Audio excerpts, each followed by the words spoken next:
Eh bien, bonjour tout le monde.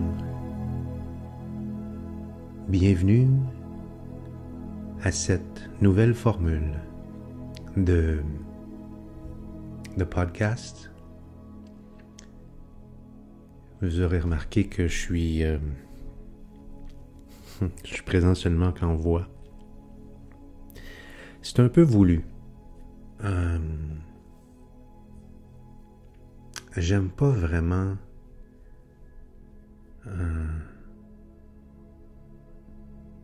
disons ça comme ça, j'ai beaucoup de difficultés à me regarder, à me voir en vidéo. Donc, déjà, c'est une bonne idée pour moi de procéder différemment. Puis, parfois, je pense aussi que l'image peut nous distraire du contenu. Donc, c'était mon idée dès le départ quand j'ai parti ma page en mode podcast avec Sylvain Michaud. C'était mon idée déjà de ne plus être là en vidéo, mais seulement en voix. Un peu comme une émission de radio, si on veut. Je reviendrai sûrement à la vidéo éventuellement. J'avais le goût de le laisser comme ça. Je pense pas que ça va être la seule. Je pense que les deux peuvent cohabiter et coexister. Donc, je vous invite à faire comme moi, à vous verser un thé ou votre breuvage préféré, votre boisson préférée. De faire attention pour ne pas vous brûler et de prendre une bonne gorgée. On va passer un moment ensemble.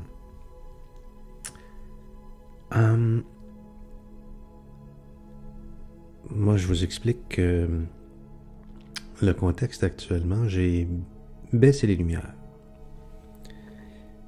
De sorte que si j'avais filmé, ce serait probablement trop sombre. Mais c'est voulu. Parce que je vais me retrouver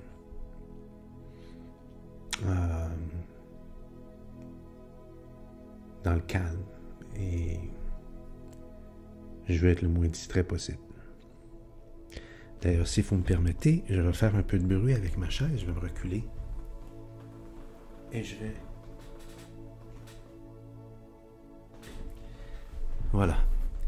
J'ai baissé encore davantage la lumière. OK, de quoi on va parler aujourd'hui?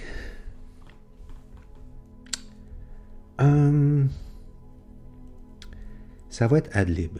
J'ai pas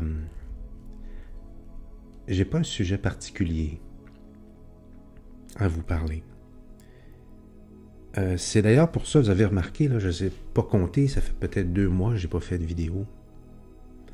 Et la raison est la suivante. Et j'ai décliné quelques invitations, dont une d'une bonne amie à moi que j'aime tellement. Lucie Mandeville et moi, ça fait longtemps qu'on se dit qu'on va faire un live à 2. Et elle m'a relancé dernièrement, puis je sentais que j'ai rien à dire. Et j'ai le malaise de la vidéo. C'est pas nouveau, ça a tout le temps été comme ça. C'est une chose que j'ai bien de la difficulté. C'est très difficile pour moi, même quand je fais des films, mais c'est moins pire parce que quand je fais un film, quand je suis devant la caméra, premièrement, je parle pas à la caméra. J'ai toujours l'excuse que je suis un personnage. Donc, si je m'adonne à être en surpoids, parce qu'il y a des films où on m'a demandé d'être en surpoids, et depuis ce temps-là, j'ai de la misère à reprendre mon poids d'avant. J'aurais dû gagner un Oscar pour ça. C'est souvent la façon de gagner un Oscar, c'est de changer sa morphologie, prendre ou perdre du poids. Je me dis, c'est le personnage qui a une bédaine. C'est le personnage qui est gros, qui est pas en forme. Alors ça, ou qui est laid, ou qui est, enfin peu importe. Donc pour moi, ça pardonne un peu. Malgré que des fois, il y a quand même des contextes où je me dis, ouais, j'aimerais ça peut-être ressembler un petit peu plus à Brad Pitt ou à Johnny Depp ou whatever. Mais on fait avec ce qu'on a. Alors, comme je suis pas nécessairement la plus agréable à regarder, j'ai pas le choix, il faut que j'essaie de compenser par un talent plus grand qu'eux, dans ma tête. Donc, ça vous donne une idée un petit peu du ton de ce podcast-là. On va parler de choses et d'autres. On va amener ça sur l'actualité un petit peu aussi. Ouais. De votre côté, est-ce que vous êtes comme moi? Est-ce que parfois vous avez de la difficulté à vous regarder, à vous entendre parler? Quelle opinion de vous est-ce que vous avez? Est-ce que vous vous aimez? Puis quand vous dites que vous vous trouvez beau, vous vous trouvez belle, est-ce que c'est extérieurement, intérieurement ou c'est un tout? Là, je vous invite pas à vous trouver des défauts. C'est pas ce que je fais. C'est tellement facile de tomber là-dedans. Moi, c'est un défaut que j'ai. Et c'est plus l'inverse. Je veux faire une prise de conscience. Et moi, je m'en fais une en ce moment.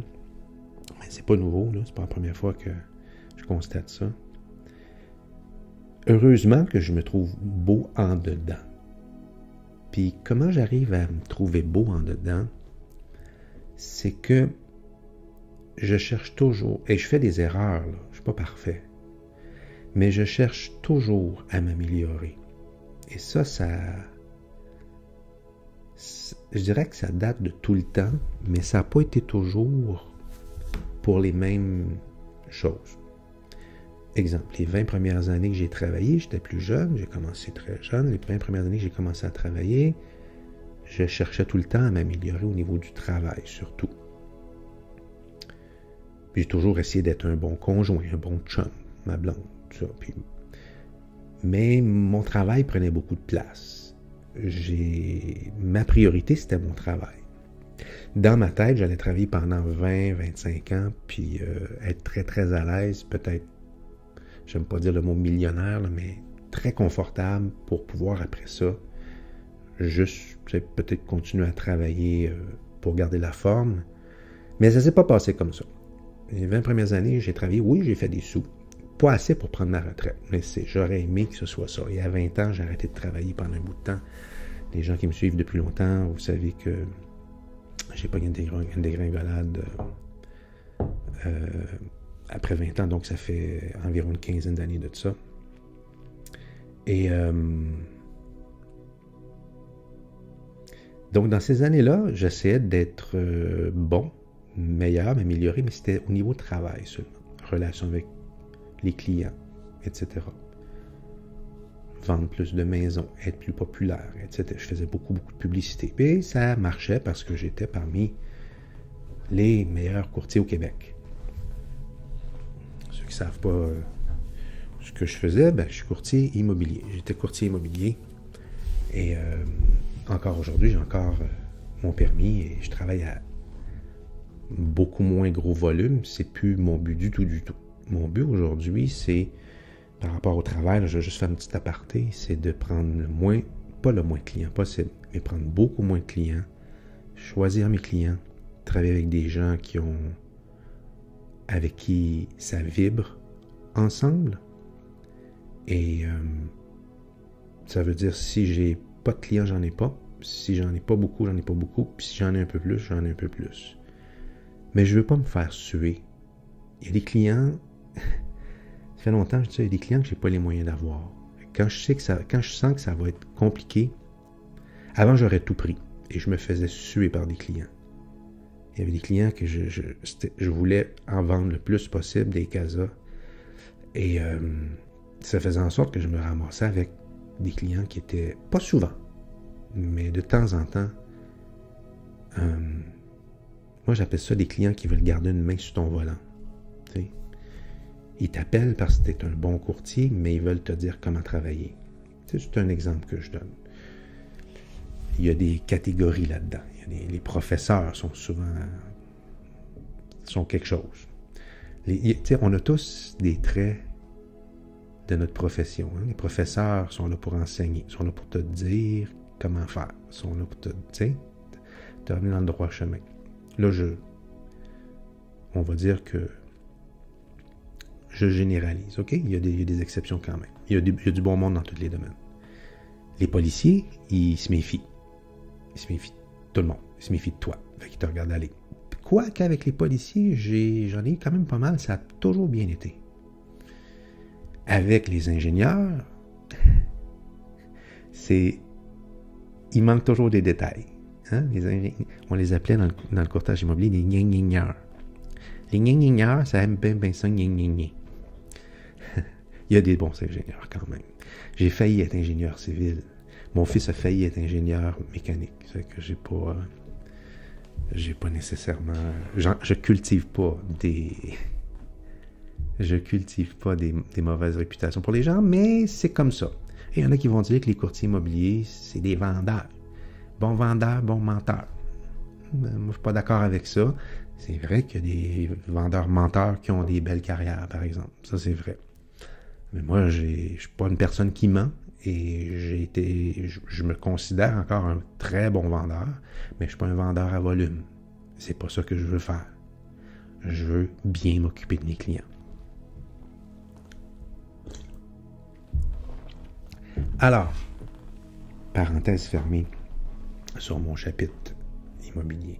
Après, là, je suis tombé, personnellement, encore une fois, ceux qui me connaissent, vous le savez, il y a à peu près une quinzaine d'années, je me répète, je l'ai dit souvent, je suis tombé en burn-out, dépression. J'étais très, très malade. Je suis tombé dans le fond du baril. Et il a fallu que j'arrête tout. Et le temps de me remettre un peu, quand j'ai... Et je dirais que c'est là mon éveil, probablement. Je me souviens quand j'ai arrêté en immobilier, c'est tout le temps. C'est 7 jours sur 7, la pagette, ça faisait 20 ans. Et là, du jour au lendemain, c'est un peu comme un athlète qui, 20 ans de temps, se lève à 6 heures le matin pour aller faire des plongeons ou pour aller s'entraîner au gym ou pour aller... Et une fois que sa médaille au cou, ou sa dernière médaille au cou, puis il déclare que c'est ses derniers Jeux olympiques, le lendemain, là, il n'a plus à se lever pour aller s'entraîner. Qu'est-ce qui arrive quand il n'a pas prévu l'après? Ça, c'était très problématique anciennement pour les sportifs. Maintenant, ils préparent l'après. Mais qu'est-ce qui arrivait? Peut-être des dépressions. Ils sont plus utiles. Ils ne savent plus quoi faire. Ils n'ont plus besoin d'aller s'entraîner. Alors aujourd'hui, c'est un peu différent. Beaucoup de ces vedettes-là, de ces athlètes-là qui prévoient soit devenir un entraîneur après, ou des fois, il y en a qui... C'est des visages connus, donc étudiants en communication. Donc, ils s'en vont comme analystes. Je peux penser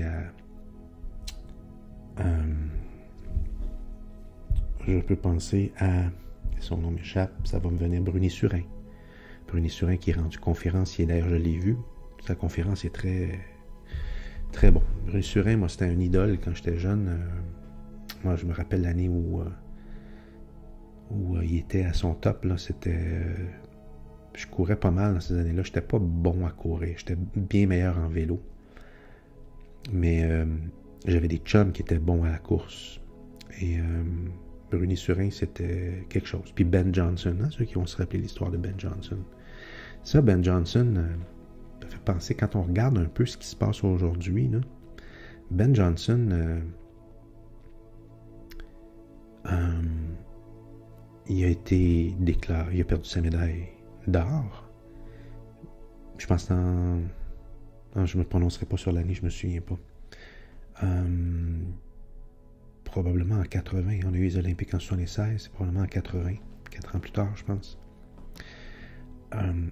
Ou peut-être même en 86, en 84, peut-être.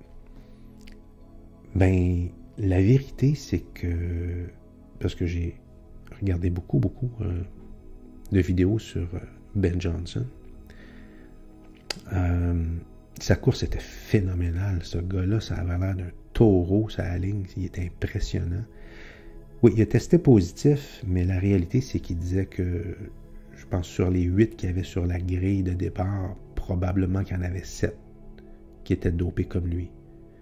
Seulement, ils ne se sont pas fait avoir. Parce que la façon que ça fonctionne, c'est que tu prends des hormones, des stéroïdes anabolisants, puis tu arrêtes quelques semaines avant, puis c'est plus dans ton sang. Lui, il a peut-être pris une journée de trop, puis ça paraissait encore. Bref. Et la raison pour laquelle ils sont tombés sur son cas, à Ben Johnson, c'est notamment, je ne dis pas que c'est juste ça, mais un des éléments qui a été très important, c'est pour ça que je dis que ça se rapproche beaucoup aujourd'hui, les mondialistes, puis les big tech, puis les gros de ce monde, là.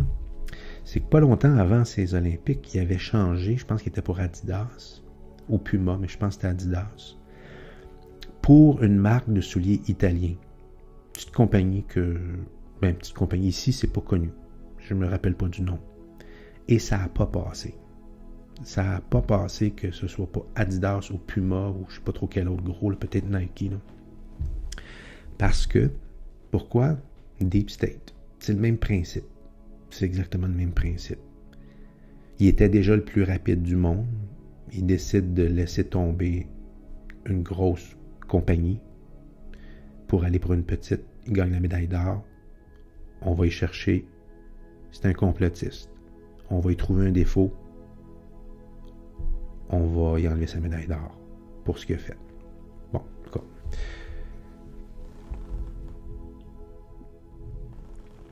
Fait que revenons avec le travail sur soi.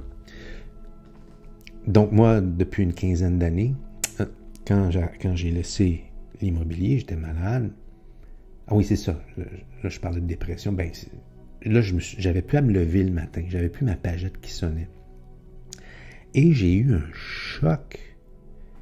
Et c'est là que j'ai commencé à me poser des questions. Questions existentielles. Tu sais, des fois, on dit qu'il ne faut pas se poser des questions existentielles. C'est vrai que quand tu commences à te poser des questions existentielles,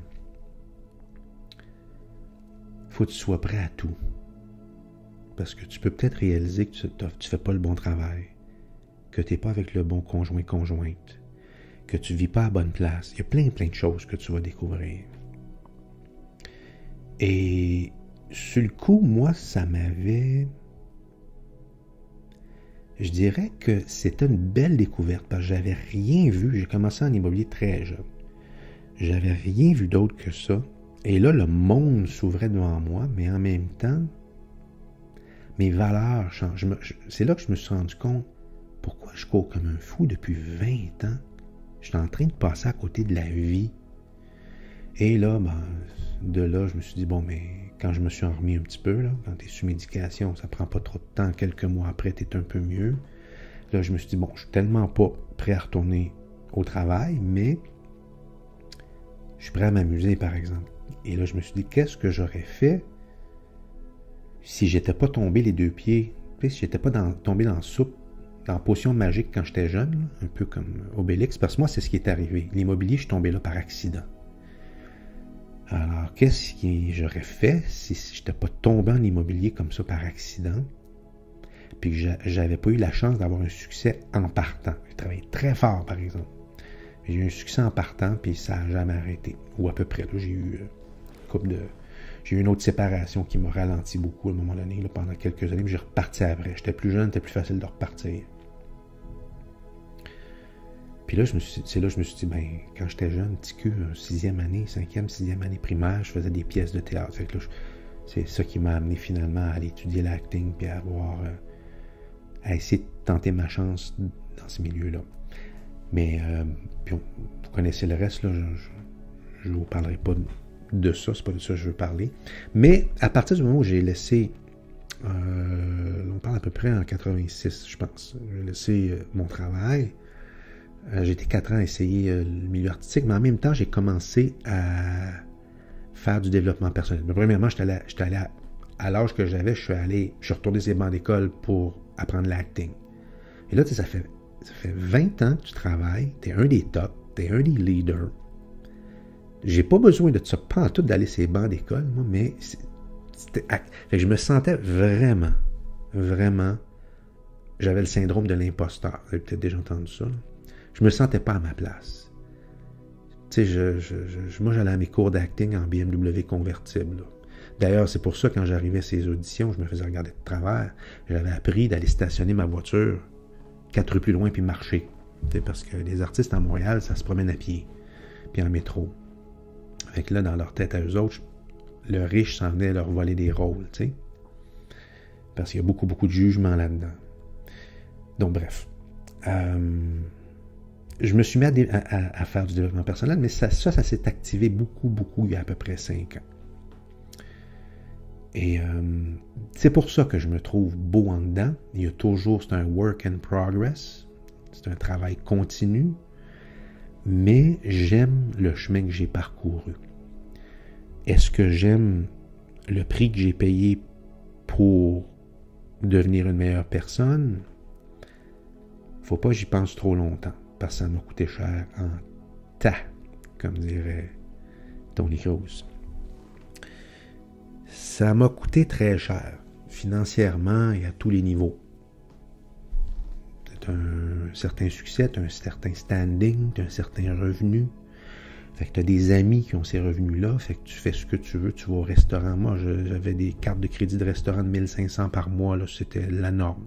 1500 pièces de restaurant par mois, puis c'était correct, c'était ça, c'était normal. Puis j'allais dans des auberges de temps en temps, 200, 250 pièces la nuit, là, je pouvais m'offrir ça à tous les 2 mois peut-être, puis je pouvais aller en voyage quand je voulais, une couple de fois par année. Généralement, j'y allais une fois, mais il y a une année, j'étais en Europe 2 fois, puis j'ai été en Floride 1 fois, dans une année, tu sais, 3 voyages. Mais je ne peux plus faire ça aujourd'hui, là. Ça fait que ça m'a coûté cher pour faire mon développement personnel. Est-ce que j'aurais pu le faire en continuant maintenant la job que j'avais avant? Peut-être. Mais j'avais plus le goût à ce moment-là. J'ai pris un break de 4 ans parce que quand je suis revenu dans mon travail en immobilier, ben tout était à rebâtir. Parce que là, Sylvain Michaud, courtier immobilier, tout le monde avait oublié. C'est pas comme quand tu t'appelles Guy Lafleur ou Mike Bossy ou Wayne Gretzky, puis tu prends 2-3 années sabbatiques, puis tu reviens, les gens t'ont pas oublié. Tu étais une célébrité à la télé. Et les gens te regardent, les gens veulent te voir faire ton retour. Quand tu es courtier immobilier, tu es aussi bon que ta dernière année. Si tu as des pancartes partout, les gens veulent faire avec toi. Puis là, comme j'avais arrêté pendant 4 ans, j'avais plus de pancartes à nulle part, les gens m'avaient oublié, j'étais un has-been. Mais ça a été très, très dur de repartir de tout ça. Donc, ça m'a coûté cher, mais à tous les niveaux. J'ai perdu tous mes chums.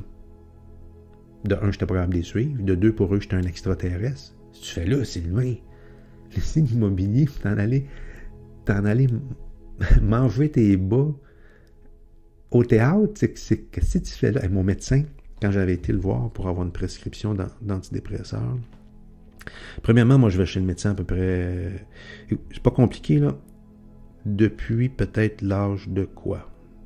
Tu sais, quand on vit chez nos parents, on va chez le médecin de temps en temps, là. Je dirais que... Depuis l'âge de 10 ans, là, je pense que je suis peut-être allé... Je me rappelle 2 fois que j'étais voir mon médecin. De 1, je suis jamais malade. Puis, hôpital, même affaire. Dernière fois, je pense que je suis rentré dans l'hôpital, c'était à l'accouchement de mon fils. Il y a 30 ans. Je ne vais pas dans ces endroits-là. Je me suis perdu un peu. Je vais revenir. Je vais prendre une bonne gorgée. Je parle trop. Prendre une bonne gorgée de mon thé, là.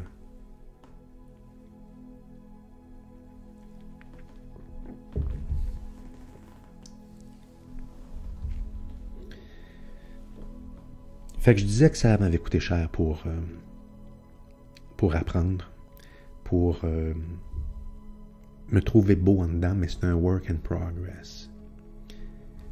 Mais spécialement depuis les 5-6 dernières années, là, où est-ce que c'est allé un petit peu exponentiel, cette affaire-là, où est-ce que j'ai vraiment investi beaucoup, là.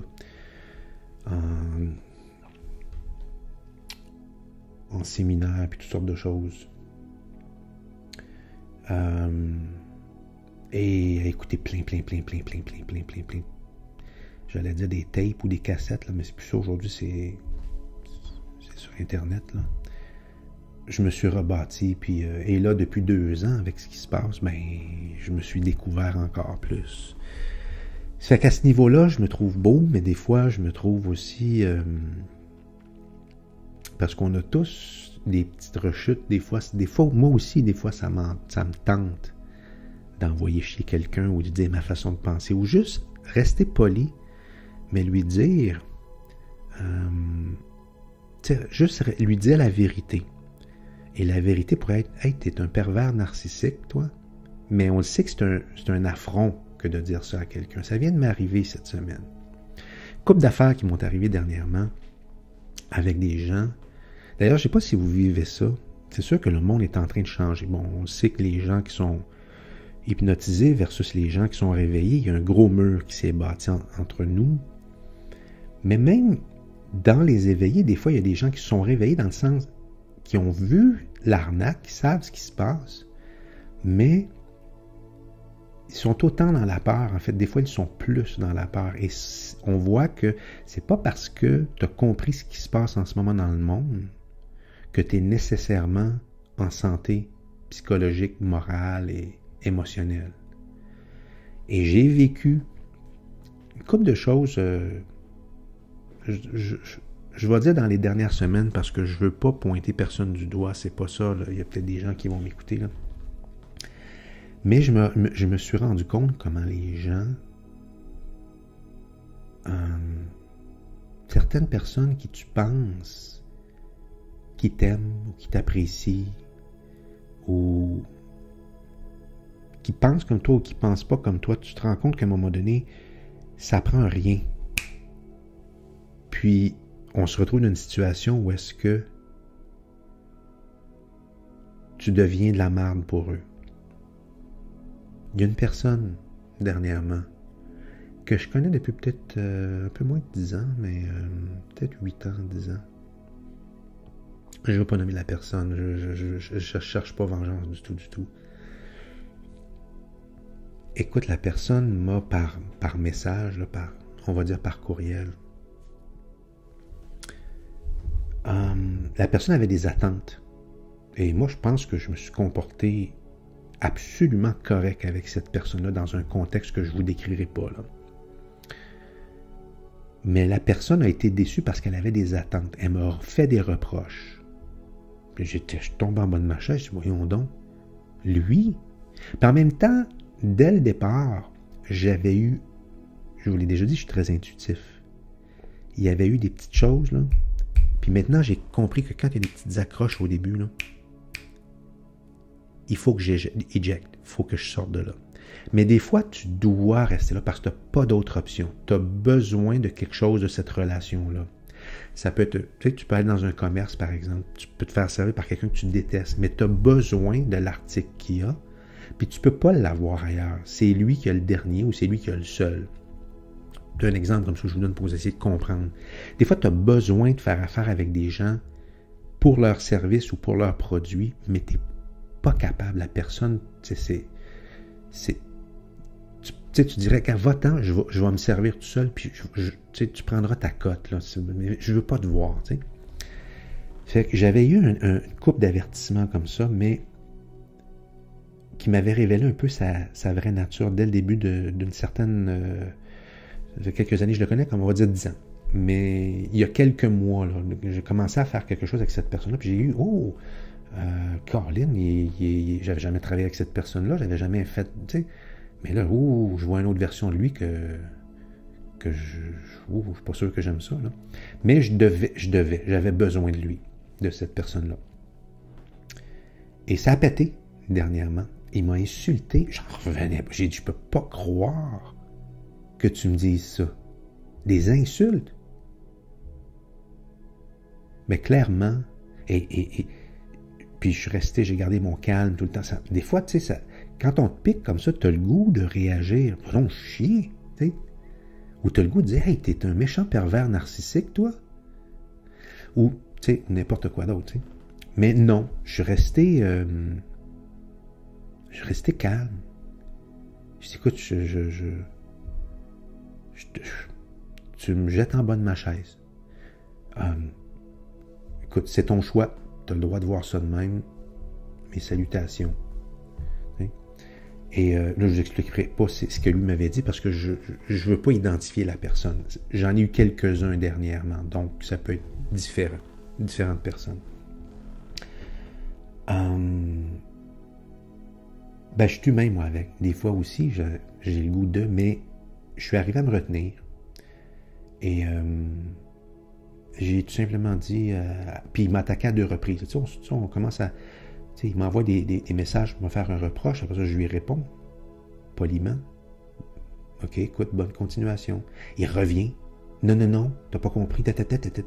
Écoute, OK, si tu le prends de même, mes salutations. Tu sais, ces personnes-là, il faut qu'ils gagnent. Hein. Il faut tout le temps qu'ils gagnent. Ils n'ont pas aimé quelque chose. Et il m'avait reproché quelque chose qui était faux. Puis je lui ai envoyé. J'ai envoyé. J'ai dit, non, tu te trompes. Regarde, je te l'ai envoyé. Ah, de toute façon, je peux intéresser. Laisse faire, tu sais. C'est vraiment... Le monde est vraiment spécial. Alors, je ne sais pas si vous remarquez ce genre de choses-là.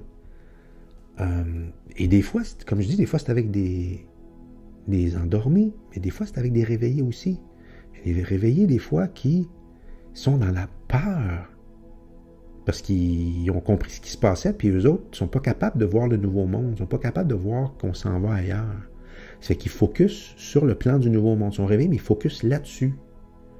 Ces gens-là sont hyper stressés, angoissés, puis qu'est-ce qu'ils font? C'est qu'ils pèlent dans ta cour leur détresse. Ils deviennent insupportables, des fois. Mais c'est ça. La nature humaine n'est pas facile. Hein? Et je ne suis pas mieux que les gens dont je vous parle.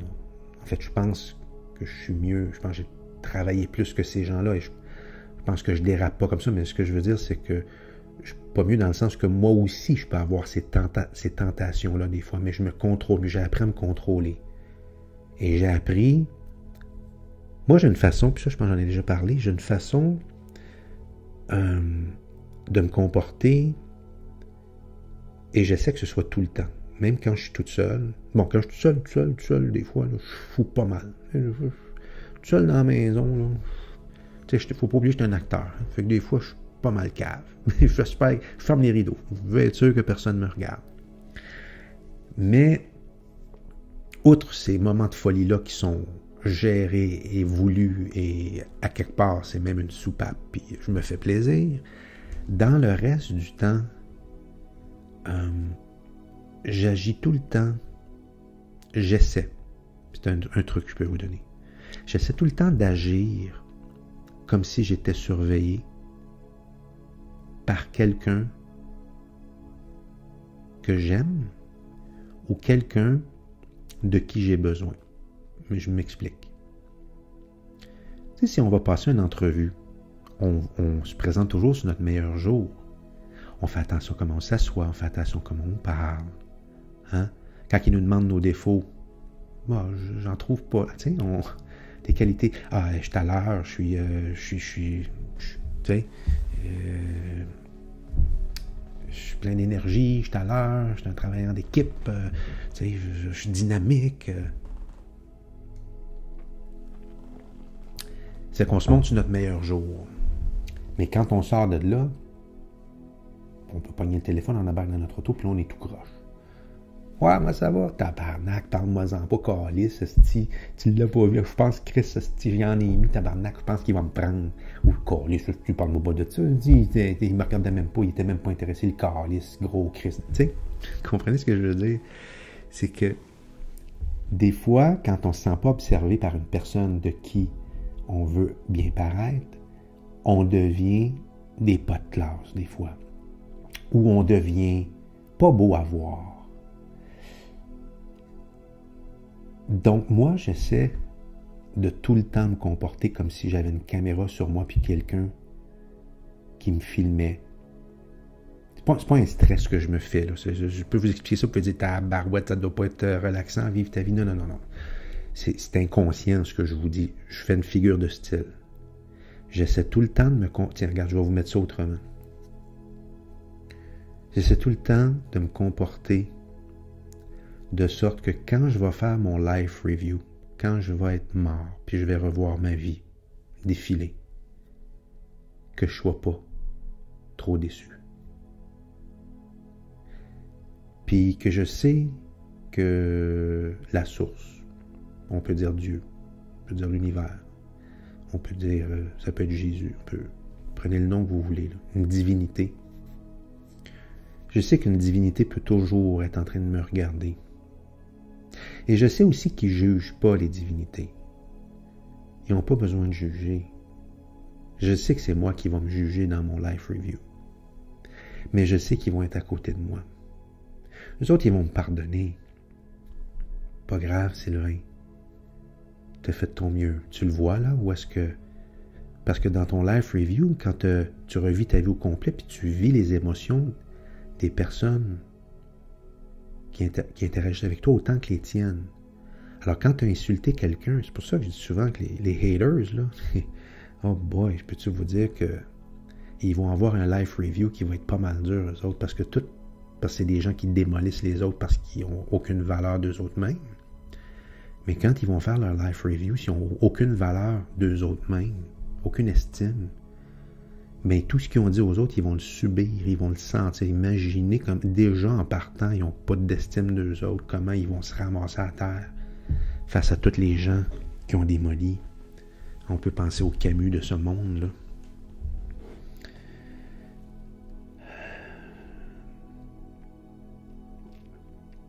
Donc, j'essaie tout le temps de me comporter comme ça, en me disant, je ne veux pas trop le regretter dans mon life review, et je veux surtout pas non plus revenir à cause de mon karma. Ça fait que j'essaie de ne pas laisser de traces. J'essaie de ne pas blesser personne. J'essaie de bien me comporter tout le temps, de me dire tout le temps, tu sais, je regarde un peu le procès de Johnny Depp par les temps qui courent.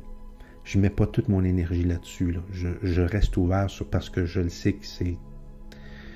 Je sais que c'est une distraction, là.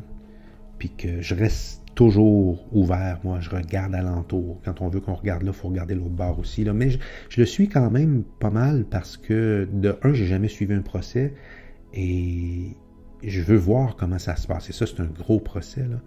Et je le regarde beaucoup pour voir comment ça se passe. Et je découvre, j'ai jamais vu ça. Autant d'interrogatoires que ça au début, avant même que... Là, j'ai l'impression qu'éventuellement, les avocats vont plaider, mais là, en ce moment, les avocats n'ont pas encore parlé. Je ne savais pas que ça se passait de même dans une cour, là, tu sais, un grand procès. Et en regardant ça, ça me fait réaliser que... Et j'avais aucune idée comment Johnny Depp, un acteur de ce calibre-là, pouvait être entouré de gens, ça n'a aucun bon sens. Écoute, il y a des gens sur son payroll, ce gars-là, ça n'a pas de bon. Il n'y a pas juste un cuisinier puis un chauffeur, là. Tabaslac, il y a du monde dans son entourage. Je ne sais pas comment ça coûte de salaire annuel, là, mais c'est dans les millions, c'est sûr, pour payer tout son monde, là. Il y a plein de maisons, il y avait plein de maisons, puis il y avait plein de maisons qui donnaient à des gens, ils payent, va habiter, là, dans la fameuse tour je pense que c'était à Los Angeles, la fameuse tour bleue, là, le nom m'échappe, là, mais c'est une tour art déco des années 30. Là. Il y avait, je pense que c'était 3 ou 5 lofts là-dedans. Là. Mais il y avait des beaux-frères, des belles-sœurs qui habitaient là-dedans, puis c'est lui qui payait pour tout ça. Enfin bref. Mais je vois que tous ces gens-là qui sont dans son entourage, qui vont pour témoigner.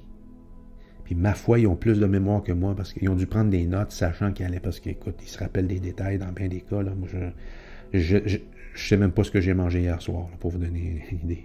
J'ai pas la mémoire de ces détails-là. Et encore moins des dates. T'sais, des fois, ils vont dire telle date, tel genre, tel autre, t'étais où, tu sais? Ah, j'étais là, je suis parti à telle heure, je suis arrivé à telle heure. Calvaire, il est meilleur que moi, lui.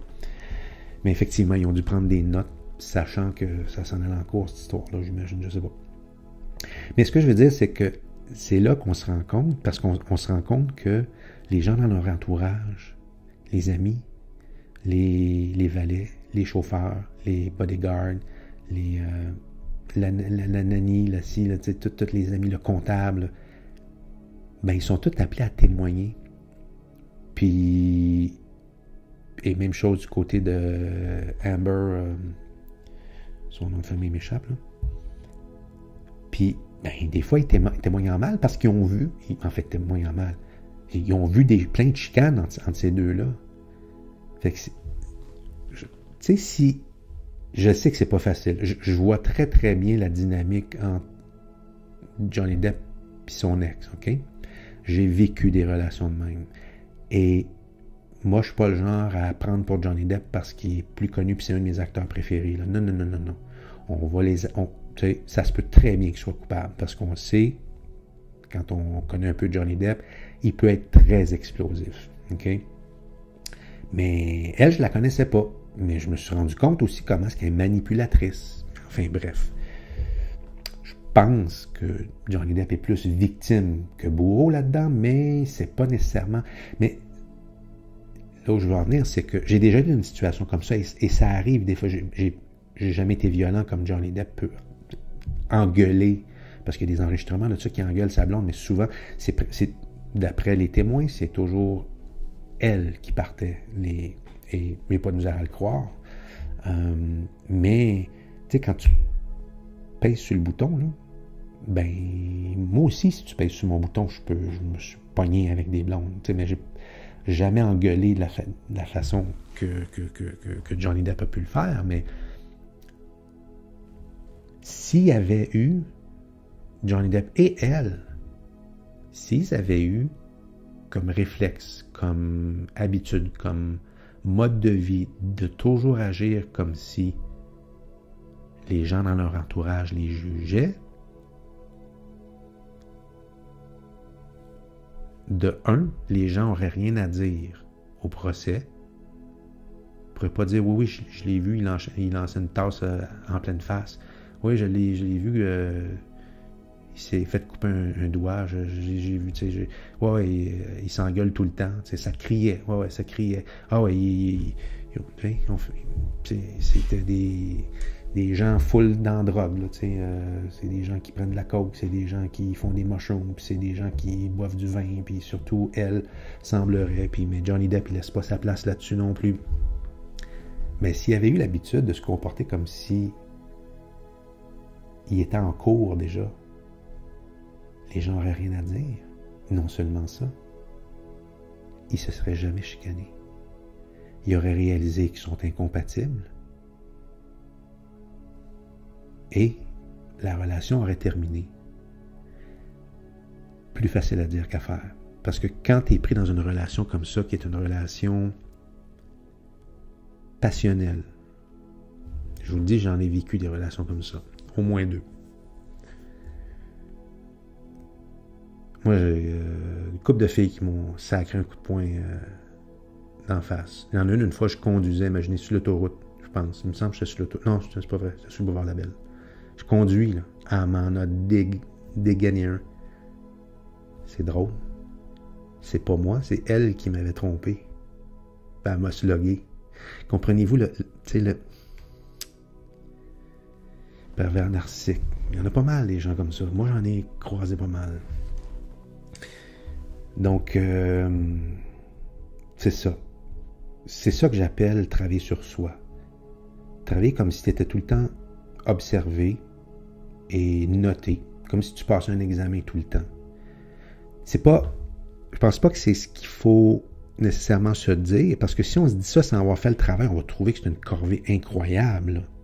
Mais quand on fait le travail sur soi, puis qu'on décide d'être bon, on décide d'envie de ne pas faire à l'autre ce qu'on ne veut pas se faire faire, puis qu'on décide de répandre la joie tout partout, même à ceux qui nous offensent, même à ceux qui nous insultent, à ceux qui nous jugent. Si on décide de ne pas réagir, de ne pas répliquer, de ne pas redonner la monnaie de sa pièce à la personne, écoute, je suis désolé que tu le prennes comme ça. Je vois qu'on Puis même des fois, c'est mieux de rien dire de plus. Il m'est arrivé des fois de dire à des gens, je pense qu'on est incompatibles. C'est mieux qu'on arrête ici. Puis là, tu vois que ces gens s'accrochent. Monsieur, c'est quoi? Non, non, non, non. Non, non, regarde, je te dis, on est incompatibles.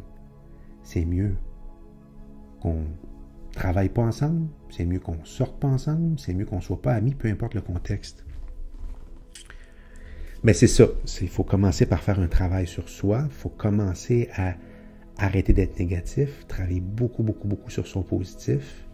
Toujours se surveiller là-dessus. Ça, c'est un travail. Et après ça, quand tu es rendu à un certain niveau, là, tu peux te dire, OK, là, je me trouve pas pire.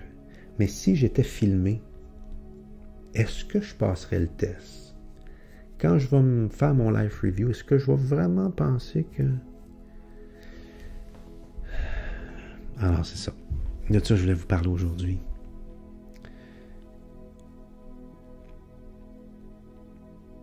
Il n'y a rien de facile. Hein? On est ici, c'est un test.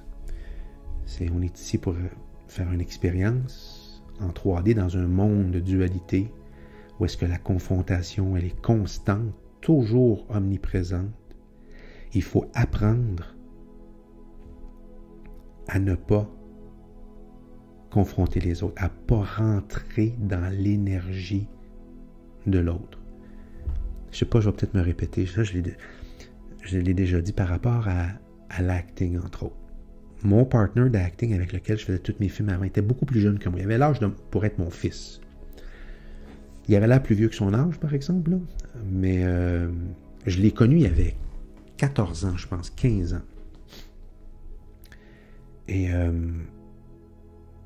on a appris à se connaître, on a fait plein de projets ensemble, puis éventuellement, il est devenu un adulte, puis on avait beaucoup plus de choses en commun, puis malgré qu'on était bien différentes nationalités, différentes générations, différents toutes, finalement. Je suis devenu son coach. Lui étant plus jeune et étant une nationalité, il était appelé en audition beaucoup plus souvent. En fait, moi, je ne l'étais jamais appelé en audition. Lui était appelé en audition parce que, on le sait, l'industrie du cinéma québécois, ils ont un complexe. Il faut donner des rôles à des ethnies si on veut être correct. Alors, premièrement, du fait qu'il était jeune, déjà, il y a plus de chances que moi, parce que moi, je rivalise. Moi, je voulais rivaliser, mais pas j'aime pas le mot rivaliser, là, mais je suis dans ma tête, je me vois c'est pas pour rien, allez voir Callback, la série Callback, là, il y a plein d'épisodes qu'on n'a pas fait, là, mais souvent, je vais parler là-dedans de Roy Dupuis, je vais parler de Claude Legault, je vais parler de, qui d'autre, Patrick Huard, c'est des gars de ma génération. Moi, c'est ces rôles-là que je veux. Je veux pas leur enlever des rôles, mais je veux des rôles semblables. Au contraire, j'aurais voulu jouer avec eux, tu sais. Mais jamais, ils ont même voulu me faire venir en audition. Les rôles que j'ai décrochés, c'était des petites productions indépendantes. Alors, des gens de la relève un peu comme moi, là, ça, j'ai eu pas mal de rôles là-dedans. Mais j'ai jamais été appelé en audition, alors que mon jeune ami, comme je disais, lui, il était, parce qu'il était jeune, ils ont toujours besoin des jeunes. C'est sûr qu'ils vont commencer. Mais il faut comprendre une chose, c'est que quand tu fais l'École nationale de théâtre ou le conservatoire, tu es cloîtré. C'est 4 ans, puis pendant ces 4 années-là, tu n'as pas le droit de jouer. Fait qu'ils font quoi? Ils peuvent pas prendre un jeune acteur, à moins que l'École nationale de théâtre, il faut que tu t'inscrives avant 25 ans. Fait que si on a besoin d'un acteur qui a, je sais pas, qui a 17, 18, 20 ans, bien ceux qui ont cet âge-là sont en train de se faire former. Fait qu'ils vont des fois en prendre qui se sont formés vers eux autres, tu sais, un peu comme moi, puis mon ami. Fait que finalement, j'étais son coach. Chaque fois qu'il y avait une audition, même quand il a fait les auditions de l'École nationale de théâtre, parce qu'il n'y avait pas encore 25 ans, là, je pense qu'il y avait peut-être 24, 26 ans, j'aimerais ça les essayer, j'ai encore la chance de le faire. Je dis, vas-y, moi j'avais appelé, je voulais, mais il avait 40 ans, je pouvais plus, il était trop tard. J'ai dit, moi, j'étais à ta place, je les essaierai. Parce que tu le sais, ils donnent juste les rôles à ceux qui ont fait les écoles de théâtre. Si tu n'as pas fait les écoles de théâtre, à moins que ton père s'appelle, je sais pas, moi, Denis, comment est-ce qu'il s'appelle? Qui gagne des Oscars, le nom ne vient juste pas, là, mais à moins que tu aies des gens bien près, t'as pas de chance. Si tu n'as pas fait les écoles de théâtre, tu n'as pas de chance. Et moi, je l'ai encouragé à y aller. Et ben, il avait besoin d'une réplique. Fait que j'ai fait sa réplique. Fait qu'à quelque part, j'ai fait... en fait, j'ai fait un peu comme Roy Dupuis. Roy Dupuis, il a fait l'École nationale de théâtre, mais quand il a fait l'audition, il la faisait pas pour lui. Il donnait la réplique à un ami. Je pense que je sais pas si c'était un gars ou une fille, je me rappelle pas. C'est que c'était la réplique. Puis la personne avec qui il était n'a pas été choisie. Mais Roy n'avait pas 25 ans encore. Il sortait de Cure-Antoine-Labelle. J'avais été à Cure-Antoine-Labelle avec lui. Il venait de finir, puis bon. Et les profs, j'imagine qu'ils ont fait ça discrètement. Ils ont dû l'appeler après. Regarde, écoute, juste en passant comme ça, on ne prendra pas la personne avec qui tu étais. Mais toi, ça ne te tente pas d'aller en théâtre? Si c'est toi qui avais auditionné, on t'aurait pris. Et c'est comme ça que Roy Dupuis, il est allé à l'École nationale de théâtre pendant 4 ans. Et je t'explique, hein, des fois, quand je commence à parler, ce que je voulais vous expliquer avec ça, c'est que je disais souvent à mon chum, mon ami, embarque pas dans mon énergie. Parce que moi, je donnais la réplique, des fois, la scène qu'on avait faite, c'était pour l'audition, mais je disais ça à chaque audition. Là. Quand je donnais la réplique, je disais tout le temps, quand je le voyais qu'il embarquait dans mon énergie, c'était, on avait fait Being at Home with Claude. C'est un film où est-ce que lui jouait Roy Dupuis, qui fait un prostitué, puis moi je jouais le policier, le nom du policier m'échappe, là. Et c'était une scène qu'on faisait comme ça, puis l'énergie des deux n'est pas la même du tout, là.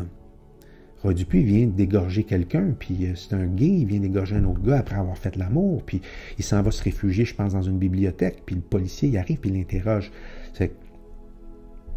Je disais souvent à mon partner, mon chum, entre pas dans mon énergie ou entre pas dans l'énergie de l'autre.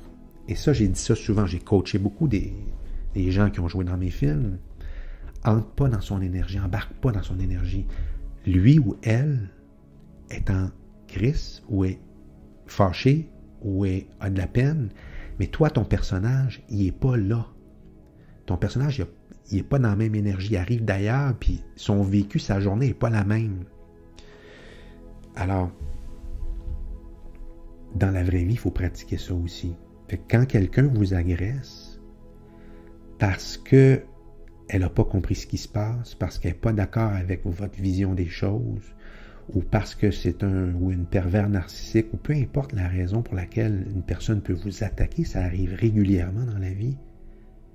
Ce que la personne cherche à faire, elle cherche à vous faire réagir. Et si vous mordez à l'hameçon, l'argument décolle. Et c'est parti, mes amis. C'est exactement ce qu'ils veulent. C'est comme exactement ce qui se passe avec les gouvernements en ce moment. Si on se fâche, si on commence à la révolte, c'est juste ça qu'ils attendent. Ils sortent l'armée puis ils rentrent dans le tas. Ce que les gouvernements veulent faire en ce moment, ils veulent nous faire rentrer dans leur énergie. Ils veulent nous écœurer. Ils veulent... Tu sais, des fois, on va voir Trudeau, des fois, il y a des vidéos, il marche dehors, il y a des gens... Fuck you, you're a piece of shit, blablabla. Trudeau, caché derrière son masque, il lui envoie la main en souriant, tu sais. Je comprends que ça fait du bien de dire ça, puis j'aurais le goût, moi, avec de dire ça à Trudeau, Legault, puis toute la gang. Mais on les nourrit en faisant ça. C'est ça qu'ils veulent. Eux autres, ils aiment ça, semer la discorde. Et quand on réagit comme ça, dans leur tête, ils ont réussi, ils ont gagné leur point. Comme un pervers narcissique, s'il arrive à te faire starter, il a gagné. C'est ça qu'il veut. Il veut te faire sentir coupable, il veut que tu te fâches, et après ça, il va se servir de ça, puis il va l'inverser contre toi. Regarde-toi, tu chiottes, tu cries tout le temps, nanana. Mais c'est toi qui m'as parti, c'est pas moi qui t'ai parti. Alors, embarquez pas, apprenez à ne pas embarquer dans l'énergie des autres, apprendre à ne pas embarquer dans l'énergie des autres, c'est très payant dans la vie. Les gens, les agresseurs, ils s'éteignent très rapidement. Puis ils voient, constatant qu'ils n'ont rien à gagner de vous, qu'il n'y a pas d'argumentation ou de bataille ou de chicane qui va partir, ils s'en vont. Parce qu'ils n'ont pas ce qu'ils voulaient. C'est ça qu'ils voulaient. Bonne réflexion. À la prochaine.